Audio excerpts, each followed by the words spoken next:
Hello.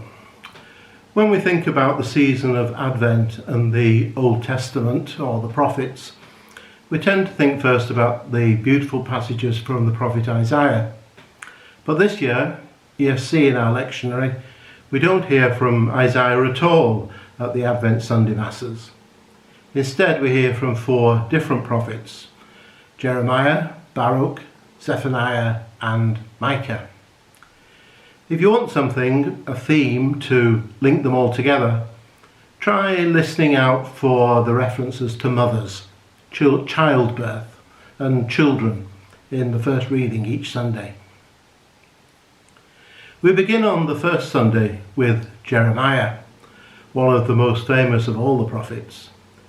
We know that he began his ministry around the year 627 BC because he tells us about it.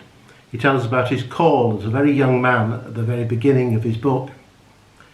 His ministry lasted some 45 years, and it covered the years before, during and shortly after the capture and then the destruction of Jerusalem by Nebuchadnezzar and the terrible deportation of many of the people to Babylon. Jeremiah foresaw what was going to happen, and he constantly warned the people and the rulers of Judah of the consequences of their way of life. Worship of God was still there on the outside. The two things really got to Jeremiah, the two things he really railed about.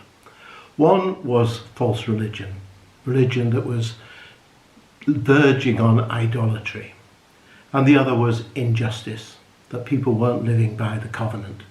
He preached against these things, he wrote against them, and the actions of his life that we're told about all are really against these things.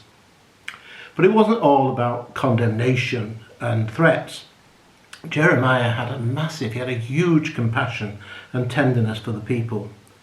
And he was constantly urging them to come back to the true values of the covenant, to come back to God so that God could bring them his mercy, so that God could bring them forgiveness. The book of Jeremiah is very varied. There are what we might call oracles, railing against the evils of society or the evils of politics and false religion.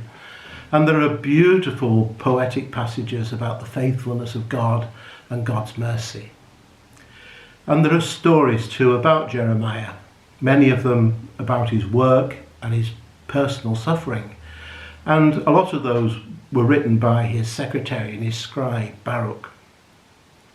The result of all that is that we know more about Jeremiah the person than we do about anyone else in the Bible apart from Jesus and St. Paul. The full message of Jeremiah is that good things would come out of the experience of suffering, and that God would provide new hope and a new beginning for those who remain faithful. Enjoy Jeremiah.